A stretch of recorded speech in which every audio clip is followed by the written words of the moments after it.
우리 성경 말씀 신약 성경 고린도전서 15장의 말씀입니다. 신약 282페이지 고린도전서 15장. 15장이 굉장히 길어요. 이거 다 봉독하자 그러면 읽다가 잘지도 몰라. 11절까지만 봉독하겠습니다. 감사합니다. 15장 1절로 11절 봉독합니다. 시작. 형제들아, 내가 너희에게 전한 복음을 너희에게 알게 하노니 이는 너희가 받은 것이요 또 그 가운데 선 것이라. 너희가 만일 내가 전한 그 말을 굳게 지키고 헛되이 믿지 아니하였으면 그로 말미암아 구원을 받으리라. 내가 받은 것을 먼저 너희에게 전하였노니 이는 성경대로 그리스도께서 우리 죄를 위하여 죽으시고 장사 지낸 바 되셨다가 성경대로 사흘 만에 다시 살아나사 게바에게 보이시고 후에 12 제자에게와 그 후에 500 보이셨나니 그 중에 지금까지 대다수는 살아있고 어떤 사람은 잠들었으며 보이셨으며 그 후에 모든 사도에게와 맨 나중에 만삭되지 못하여 난 자 같은 내게도 보이셨느니라. 나는 사도 중에 가장 작은 자라. 나는 하나님의 교회를 박해하였으므로 사도라 칭함 받기를 감당하지 못할 자니라. 그러나 내가 나 된 것은 하나님의 은혜로 된 것이니 내게 주신 그의 은혜가 헛되지 아니하여 내가 모든 사도보다 더 많이 수고하였으나 내가 한 것이 아니요 하나님의 은혜로라. 그러므로 나나 그들이나 이같이 전파하매 너희도 이같이 믿었느니라. 아멘. 네, 이 시간에도 하나님 신 귀한 은혜 우리 모두가 함께 누리게 되기를 간절히 축원합니다. 바울이 전한 복음, 그래서 그 복음을 듣고 구원받은 성도들로 교회를 섬기고 있고 고린도 교회 모든 성도들에게 바울이 지금 이야기를 하고 있어요. 너희가 만일 내가 전한 그 말을 굳게 지키고 헛되이 믿지 아니하였으면 그로 말미암아 구원을 받으리라. 이 구원을 받는 그 내용이 3절 하반절 중반절부터 이 기록이 돼 있어요. 그래서 바울이 교회마다 서신을 기록하고 전도 여행을 하면서 그 마음에 가진 한 가지 뜻이 확고부동한 변하지 않는 게 뭐였냐면 그리스도 외에는 다른 것을 전하지 않기로 작정을 한 거예요. 이게 바울의 가진 이 복음을 전하는 마음이었어요. 그래서 다른 것들을 전혀 가미하지 않는 순수한 복음을 전하기 원했어요. 그 복음의 내용이 3절부터 5절에 4절에 기록이 돼 아주 짧고 단순하지만 그러나 이 복음이 우리를 구원하는 하나님의 경륜이다.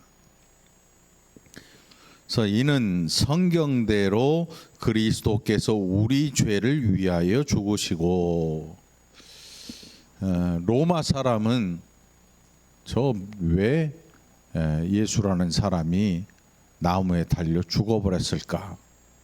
너무 미련하다. 이렇게 생각을 했어요. 그도 그럴 것이 예수님에게는 놀라운 능력들이 있었어요. 예수님의 능력, 우리가 복음서에 기록된 능력들을 보면 그냥 단박에 알 수 있잖아요. 병 고치는 능력과 귀신을 제어하고 쫓아내고 죽은 자를 살리시고 먹는 거 오병이어의 역사, 또 그 이후에 칠병이어의 역사, 4,000명을 먹이신 이 역사도 또 있고 물 위를 걸으시고 바람을 잔잔케 하시고 바람과 이 파도를 잔잔케 하시고 뭐 귀머거리를 듣게 하시고 소경을 보게 하시고 누가의 말에 따르면 하늘을 두루마리 삼고 바다를 먹물 삼아도 다 기록할 수 없다. 그리스도의 행적을 다 기록할 수가 없다. 그만큼 엄청난 능력을 가지고 계셨거든요. 그래서 로마인들, 그 당시에 문명인이라고 일컫는 헬라 사람들이 보기에 예수님의 십자가의 죽음은 미련한 일이었어요. 헬라인이 보기에는 이렇게 미련한 일이 없어. 아니, 그 많은 능력을 가지고 왜 죽어버려? 그것도 십자가에, 나무에 달려서 죽어. 로마의 형틀이에요, 형틀. 십자가에 달려 죽는 거예요. 말이 십자가지, 예수님이 지고 죽으셔서 우리에게 와서 십자가이지, 그때까지는 형틀이었어요, 형틀. 사람을 잡아 죽이는 무서운 이 형틀이었거든요. 그 어마어마한 고통이 동반되는 형틀이에요. 산 사람을 산채로 거기에 못을 박아놓는 거예요. 도망갈 위험이 있으면 창으로 찔러가지고 피나게 하고 그 땡볕에 놔두는 거야. 그 땡볕에다가 그냥 방치하는 거예요. 그럼 어떻게 돼요? 탈수증이 오겠죠. 피가 다 흘러 빠지고 출혈이 심해지고 탈수증이 오고 그 땡볕 아래에서 그러니까 하루 종일 죽는 거야. 죽어가는 거예요. 하루 종일. 그 극한의 고통을 가져다 주는 게 바로 그 나무에 달리는 로마의 사형 도구인 그 틀에 달리는 일이었어요. 그 사람들에게 얼마나 두렵겠어요. 그 형틀을 보면 사람들이 머리를 절레절레 흔들 정도로 그만큼 극심한 고통을 가져다 준 게 그 십자가라고 하는 형틀이었거든요.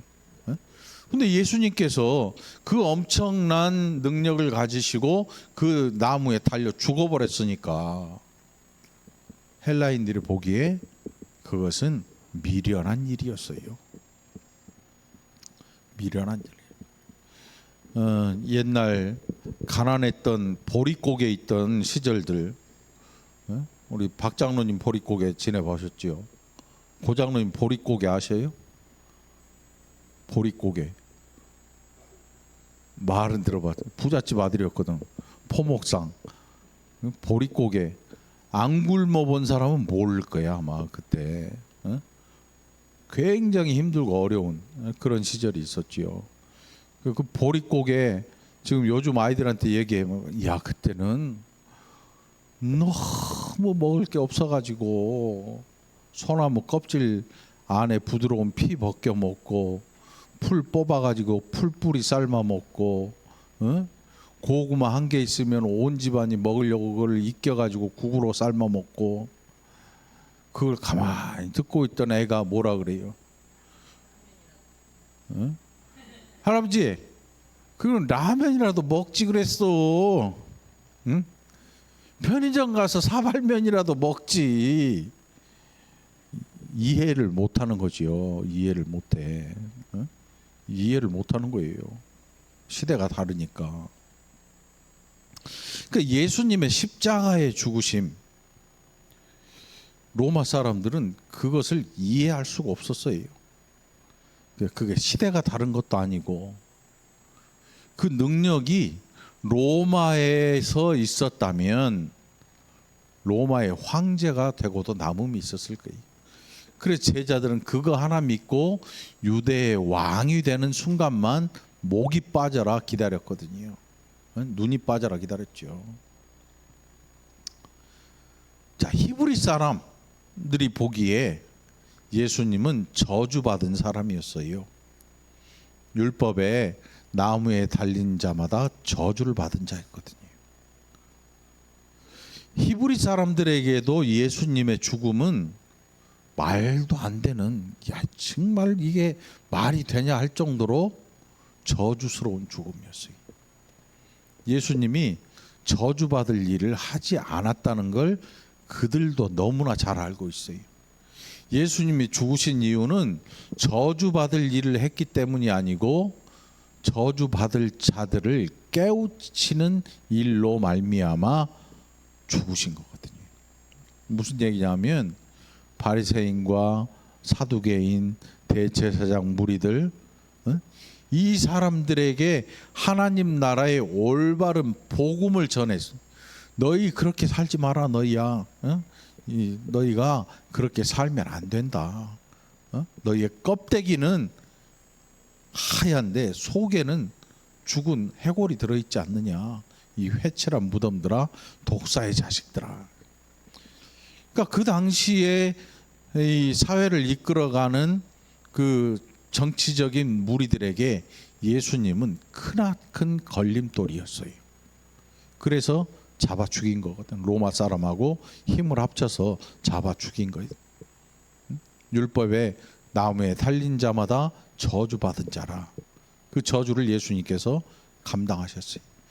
근데 그 율법에 나무에 달린 자, 저주받은 자, 그 저주가 누구의 저주냐면 사실은 죄에 있는 우리가 받을 저주를 예수님이 담당하신 거였어요. 그러니까 예수님의 십자가의 죽으심을 바울은 이제 뭐라고 설명하냐면 3절에 보니까 이는 성경대로 그리스도께서 우리 죄를 위하여 죽으셨다. 우리 죄를 위하여 죽으셨다. 그럼 예수님을 믿는 믿음의 내용이 바로 이거예요. 예수님의 죽으심은 나를 위한 죽으심이다. 예? 여러분 이렇게 믿고 있어요? 이렇게 안 믿으면 헛믿는 거예요. 헛되이 믿는 거예요. 예수님의 죽으심, 십자가의 죽으심은 나의 죄를 인합니다. 이게 우리의 신앙 고백이거든요. 근데 예수님의 죽으심은 너의 죄를 인합니다. 이래버리면 안 돼요. 나는 착한데 죄 있는 너 때문에 죽은 거야. 예수님께서. 이러면 안 돼. 아무리 이 땅에서 착하고 의인일지라도 하나님 앞에서는 의인이 없어요. 하나님 앞에서는 모든 인생이 다 죄인이거든요. 어린아이로부터 갓 태어난 아이도 죄인이야. 하나님 앞에서 스스로 구원받을 길이 없어요. 그 예수님의 십자가는 우리를 위한 저주를 우리 대신에 죽으신 거지요. 우리의 저주를 달게 받으신 거예요. 그래서 예수님의 십자가의 그 이 공로를 믿으면 우리가 그 죄 가운데서 해방된 일이 된다는 거예요. 그래서 예수님을 믿는 이 복음을 전한 그 바울은 바로 이 복음을 전했어요. 장사 지낸 바 되셨다가 성경대로 사흘 만에 다시 살아나셨다. 그 앞에서 강조하고 있는 게 뭐예요? 성경대로. 그렇죠? 이 무슨 말이냐면 하나님의 뜻대로, 하나님의 계획대로. 갈라디아서 3장 16절에 뭐라고 그러는? 때가 참해. 그러니까 온 세상에 때가 찼을 때 예수 그리스도를 이 땅에 보내신 하나님의 계획이 바로 예수 그리스도께서 성경대로 죽으시고 장사한 지 사흘 만에 다시 살아나신, 그게 성경대로 하나님의 뜻 가운데서 이루어진 일이라는 거죠. 그러니까 아무 때나 예수님이 자기 마음대로 하신 게 아니고 하나님 아버지의 뜻대로 순종하셨다. 그 말씀을 하고 있는 거죠. 그것은 거짓이 아니었고 6절에 보니까 그 후에 500여 형제에게 일시에 보이셨다. 부활하신 예수님께서 일시에 그 많은 사람들 앞에서 일시에 보이셨다. 그중 대다수는 살아있고 어떤 사람은 잠들었고. 그러니까 수많은 증인들이 사도 바울 당시만 해도 많이 존재했다는 사실을 이야기하고 있는 거지요. 그리고 이제 야고보에게 그 후에 모든 사도에게 보이셨고 8절에 보니까 맨 나중에 만삭되지 못하여 난 자 같은 내게도 보이셨느니라. 이게 바울의 이 겸손함보다는 오히려 그가 예수 믿는 사람을 잡아서 옥에 가두는, 교회를 핍박하는 일로 말미암아 자기가 사도가 될 수 없는 위치에 있었는데 도저히 사도라 칭함을 받을 만한 아무런 조건도 없고 존재도 아니었음에도 불구하고 하나님께서 그를 사도로 부르셨다. 이게 얼마나 큰 하나님의 은혜였느냐. 이것을 오히려 더 강조하면서 자기 자신이 얼마나 큰 은혜를 받고 하나님 앞에 빚진 자인가를 지금 보여주고 있는 거죠. 우리도 마찬가지죠. 우리가 하나님 앞에 빚진 자잖아요. 무슨 빚졌어요? 무슨 빚져요? 독생자 예수 그리스도의 생명의 빚을 진 자들이. 생명의 빚. 응? 돈은 갚을 수나 있지요. 몇십억? 못 갚을 것 같죠? 로또 맞으면 금방 갚어. 맞기가 힘들어서 그렇지 맞긴 맞는다고. 돈은 갚을 수나 있어. 손에 잡히지 않은 이 생명은 갚을 길이 없어요. 그래서 부모의 은혜라고 하는 거는 갚을 길이 없는 거예요. 왜? 생명을 나눠줬으니까 그 생명값으로 얼마를 지불할 거야? 에? 생명값 얼마를 지불해? 돈으로 안 돼요. 생명은. 생명의 일에는 물질로 계산될 수 있는 게 없어요. 그래서 그리스도의 대속은 나의 죄를 속량하신 그 죽으심은 물질로 갚을 수 있는 일이 아니고 내가 뭐를 해서 갚을 수 있는 일이 아니에요. 왜? 생명은 그 무엇과 비교될 수가 없거든요. 생명이라고 하는 것은. 자, 바울이 바로 그 일을 전했어요. 그리고 자신에게 그렇게 사도라 칭함받을 수 있게 해주신 하나님의 은혜에 얼마나 감사하는지, 오히려 자기 된 것은 10절에 보니까 내가 나된 것은 하나님의 은혜로 된 것이다. 내게 주신 그의 은혜가 헛되지 아니하여 내가 모든 사도보다 더 많이 수고하였으나 내가 한 것이 아니요 오직 나와 함께 하신 하나님의 은혜로라. 여러분, 우리가 무슨 일을 하든지 그것이 하나님의 은혜라는 사실을 늘 기억하기를 간절히 축원합니다. 이게 하나님 앞에서 늘 하나님께서 우리에게 주신 건강에 대한 감사, 물질에 대한 감사, 시간에 대한 감사, 조건 모든 일들 말고 하나님의 일을 할 수 있는 은혜 주신 것에 대한 감사.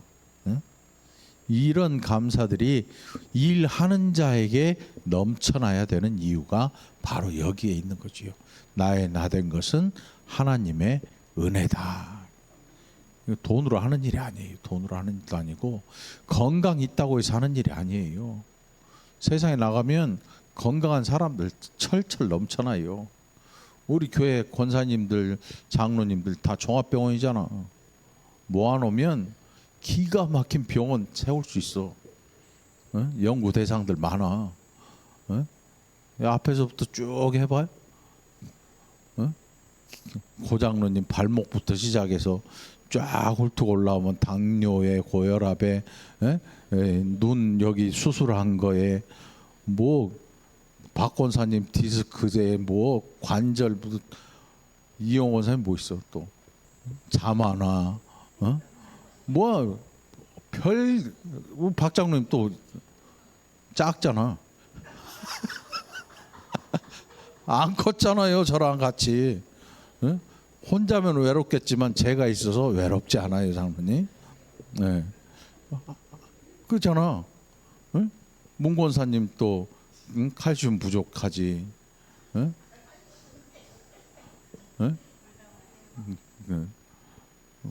아무튼 최 권사님 또 허리 돌아. 뭐 보면 다 종합병원이야. 우리 집만 해도 둘이 합쳐서 종합병원 하나 세워. 둘이 합쳐도 종합병원이야. 이런 우리를 이런 우리 세상에 건강한 사람 차고 넘친다니까요. 그런데 우리 연약한 우리를 통하여서 하나님께서 은혜를 주시고, 오히려 다른 사람들, 지금 내가 섬김을 받아도 이게 현찬을 파네, 오히려 다른 사람들을 섬길 수 있는 그런 은혜 주신 거 여러분 늘 감사하시길 바래요. 이게 감사할 일이거든요. 엄청 감사한 일이죠. 응?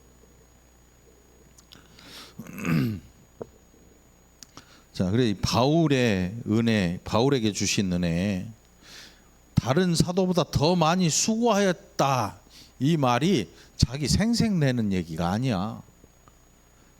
마땅히 수고해야 마땅하다는 얘기예요. 왜? 교회를 핍박했거든. 교회를 핍박했어. 그래서 감당할 수 없는 은혜를 주신 그것 때문에 열심히 달리고 자기의 그 모든 것들을 완성하고자 하는 그 열심을 가지고 달려갈 길 다 가고, 이렇게 이야기를 하는 거죠. 달려갈 길 다 가고. 그러므로 나나 그들이나 이같이 전파하며 너희도 이같이 믿었느니라. 이게 뭐 고생 많이 했고 경험 많이 했고 이런 것들을 전한 게 아니고, 사도들도 또 만삭되지 못한 자 같은 사도 바울도 전한 복음의 내용이 한 가지인 거예요. 한 가지. 여러분, 교회 안에서 전파되는 한 가지, 정확한 한 가지가 뭐겠어요? 예수님밖에 없는 거예요. 교회에서 예수 그리스도를 전파하는 일 이외에 다른 것들을 전파하면 그건 이미 교회로서의 사명을 상실해 버리고 만 거지요. 교회는 예수님을 전하는 모임이에요. 예수님을 전하는 공동체인 거예요. 성령의 공동체. 한 성령으로, 한 아버지이신 하나님 아버지로 말미암아 부르심을 입은, 그리스도를 믿고 부르심을 입은 한 성령으로 말미암아 각 사람에게 나눠주신 믿음의 분량의 은사를 따라 행하는 이 성령의 공동체라고 일컫는 거지요. 이 교회 모임을. 세상 모임이 아니고. 그러니까 여러분들 늘 감사하기를 바랍니다. 자, 이 부활이라고 하는 것, 예수님께서 부활하신 일은 우리의 부활을 나타내 주신 거예요. 만일 그리스도의 부활이 없으면 우리의 부활도 없어요. 죽은 자의 부활이 없다면 예수 그리스도의 부활도 없다. 바울은 이렇게 얘기를 해요. 다시 말해서 하나님 아버지의 계획이 부활을 통해서 온전한 성도들을 하나님 나라로 이끄시는 거예요. 이끄시는 것. 그래서 부족한 우리의 육신이지만 영혼을 담는 소중한 그릇으로 이 땅에서 사용되고, 나중에 우리의 영혼이 육신을 떠나서 하나님의 나라 갈 때, 그리고 이제는 온전한 구원의 그 날이 올 때 우리의 육신도 부활해서 영혼과 다시 만나게 되고, 우리의 영혼을 담았던 소중한 그릇이었던 육신이 천국에서 영원한 부활체로 거룩한 그 천국의 삶을 누리게 될 거라는 거죠. 그러니까 여러분, 우리 육신을 함부로 하면 되겠어요? 안 되겠어요? 함부로 하면 안 돼요. 그렇다고 너무 염려해서도 안 돼. 너무 아껴가지고 막 그래서도 안 되고, 하나님이 우리에게 육신이라는 것을 주셨을 때는 열심히 일하고 이 육신을 열심히 다 사용해야 돼. 사용해야지. 왜? 육신은 그러라고 주신 거니까. 그리고 아담의 타락 이후로 모든 인류는 저주 가운데 놓였잖아요. 땀 흘려 수고하지 않으면 입에 먹을 게 안 들어와요. 그게 당연한 거야. 근데 요즘 백수들이 너무 많아. 백수천재야, 백수천재. 일할 거리를 찾지 못한 그런 분도 있겠지만 일하기 싫은 자들이 더 많아요. 그래서 일하지 않고 먹을 수 있는 일들을 찾아 헤매는데, 사실 일이라기보다는 사람들이 즐거움을 찾기 위해서 그런 것들을 만들어내는 거예요. 그게 정상적인 문화가 아니야. 정상적인 문명도 아니야. 언젠가 삐끄덕하면 와장창 무너질 문명이 있고 문화이고, 위험해, 위험해. 얼마나 현대 문명과 이 문화가 위험해. 이 그 벼랑 끝에 서 있다고 보면 돼요. 슬쩍만 하면 와르르 다 밀려 떨어지게 돼 있어요. 이 문화라고 하는 게 아주 이 날카로운 산 꼭대기에 서 있는 것처럼 위태위태한 지경에 있는 거예요. 과학이라고 하는 것도 여러분, 요즘 AI 아시죠? AI, 인공지능이 나중에 이제 점점 발전하면 사람의 일자리가 필요 없어져요. 사람의 일자리가 필요 없고 저도 좀 있으면 이제 인공지능으로 대체될지도 몰라. 왜냐하면 AI가 세계에 있는 모든 데이터를 다 모아들이거든요. 그래서 하는 일이 뭐냐면 설교도 만들어요. 이 지구상 그 어느 누구보다 설교를 잘할 거야 아마. 데이터. 여러분들 그 프로 바둑 기사들을 AI가 이기잖아. 걔가 혼자 생각해서 이기는 게 아니에요. 그 전 세계에 있는 여태껏 입력된 모든 그 바둑 데이터를 다 수집한 거예요. 얼마나 엄청난 양의 데이터겠어요. 그걸 해서 최적의 값을 찾아내서 이 바둑을 두는 거야, 사람하고. 그러니까 바둑을 두는 게 아니고 계산하는 거지. 컴퓨터는 계산하는 게, 생각하는 게 아니야. 컴퓨터 보면 불이 이렇게 있으면 깜빡깜빡 하잖아. 그걸 보면 얘가 생각하고 있다 생각하면 안 돼. 걔는 계산을 하고 있는 거야. 계산하는 숫자는 다른 거 없어요. 1 아니면 0이야. 컴퓨터가 이 계산하는 것은 1하고 0으로만 계산해. 컴퓨터 안에 이렇게 뜯어봐도 안 보여, 1하고 0은. 근데 기계어라고 하는 게 1하고 0 이걸로 모든 게 다 이루어져 있어. 이 컴퓨터라고 하는 모든 이 기계가 다 1 아니면 0이야. 이걸로 이루어져 있어. 우리 눈에는 요게 깜빡하고 있으면 얘가 생각을 하고 있나, 생각하는 게 아니야. 계산하는 게 계산. 그 계산 속도가 사람의 상상을 초월할 만큼 빨라. 컴퓨터 속도가 그만큼 빠른 거야. 그러니까 문명이 발전하는 속도가 더 빠르겠죠.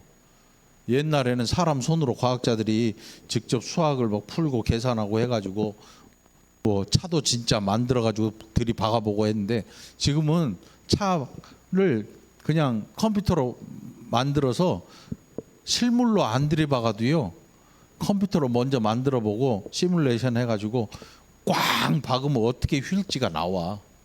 그 철판이나 뭐 이런 거 하면 그 실물로 해보면 똑같이 나와. 그러니 기가 막히지. 그러니까 더 빠른 거야. 가속화되는 게 가속화되는 거야. 점점 빨라져, 점점. 근데 못 따라가는 게 있어. 누가? 사람이 못 쫓아가. 사람의 머리가 적응하는 것보다 문명의 발달 속도가 훨씬 빨라요.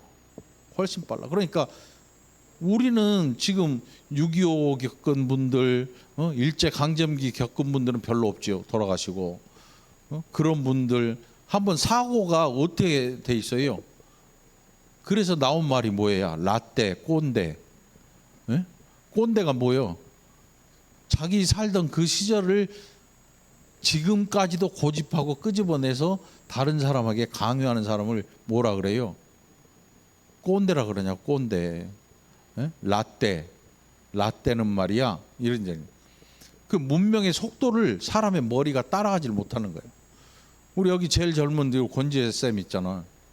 권지혜 쌤도 꼰대가 될 날이 와. 꼰대가 될 날이 와요. 왜? 자기보다 어린 애들 앞에서는 그렇게 될 수밖에 없어. 내가 살아가는 가장 그 기억에 남는 왕성했던 그 시절이 머릿속에 항상 남아 있어서 요 밑에 애들, 20대 애들한테 얘기를 해보면 생각이 많이 엄청 다르거든. 엄청 달라. 그러니까 그럴 수밖에 없지. 문명을 쫓아가는 속도보다, 우리가 따를 수 있는 속도보다 문명이 변화되는 속도가 더 빠르니까. 옛날에는 세대 차이가 아버지와 아들의 차이였다면 지금의 세대 차이는요, 정인이하고 영현이 차이도 안 돼. 영현이가 정인이를 볼 때 세대 차이를 느끼는 거야. 이렇게 빨라. 초딩 6학년이 4학년하고 대화가 안 돼. 서로 그 감당하는 그 세대가 다른 거지요. 그만큼 빠르게 지나가요. 응? 자, 하나님께서 그런데 복음이라고 하는 것은 진리야, 진리. 그래서 세상에는 진리가 있어요, 없어요? 진리는 어떠냐면 바뀌지 않아야 돼요. 바뀌지 않는 게 뭐가 있어요, 세상에?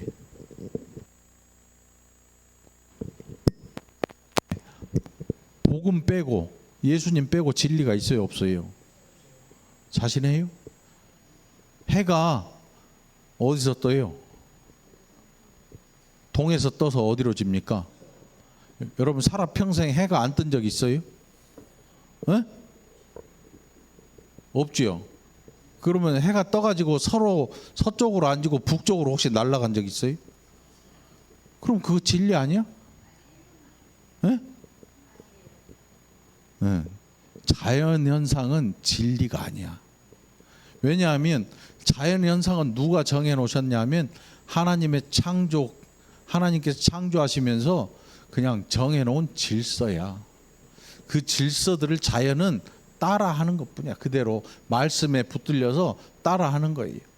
이 해가 하나님이 말씀할 때 멈춘 적이 있었어요. 언제? 에?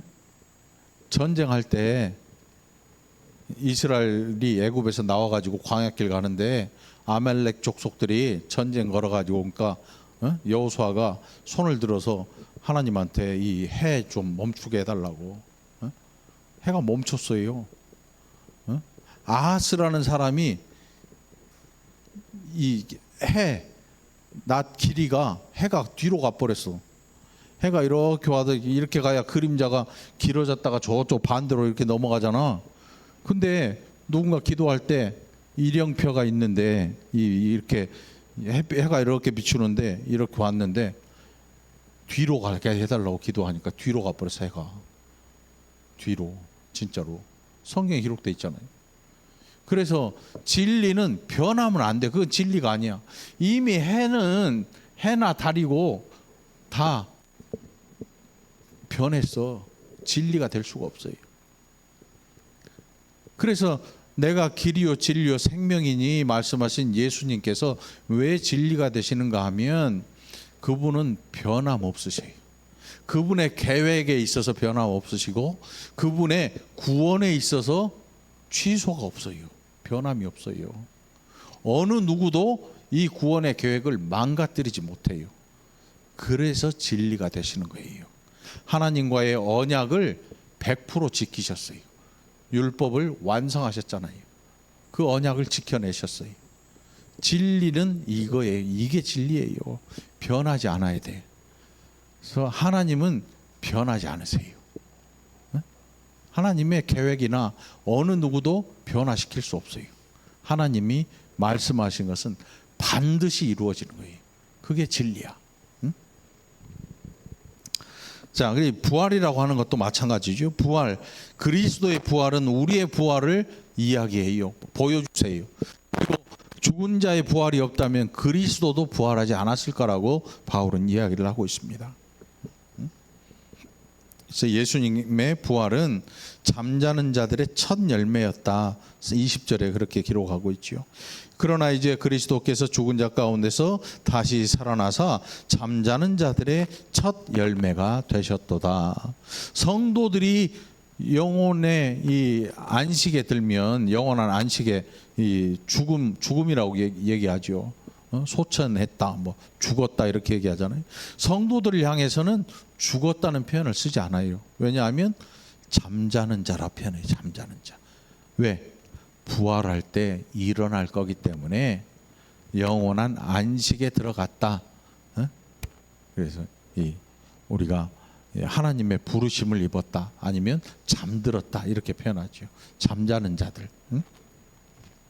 잠자는 자들의 첫 열매가 되셨도다. 예수님께서 우리의 첫 열매로 그 부활을 보증해 주시는 거예요. 여러분도 부활할 거예요.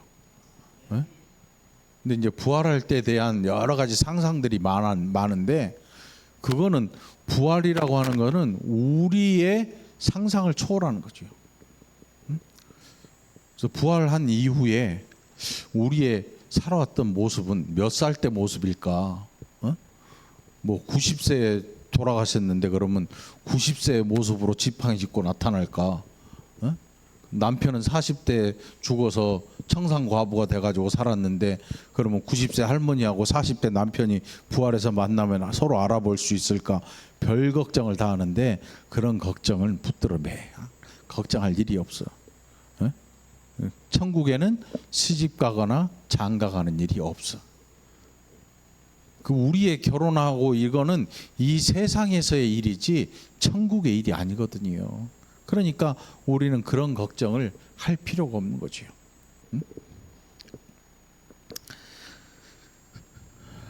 36절에 보니까 그 부활에 대한 이야기를 하면서 어리석은 자여 내가 뿌리는 씨가 죽지 않으면 살아나지 못하겠고, 그러니까 이 그리스도께서 예수님께서 자신의 죽으심을 하늘의 밀알로 말씀하시죠.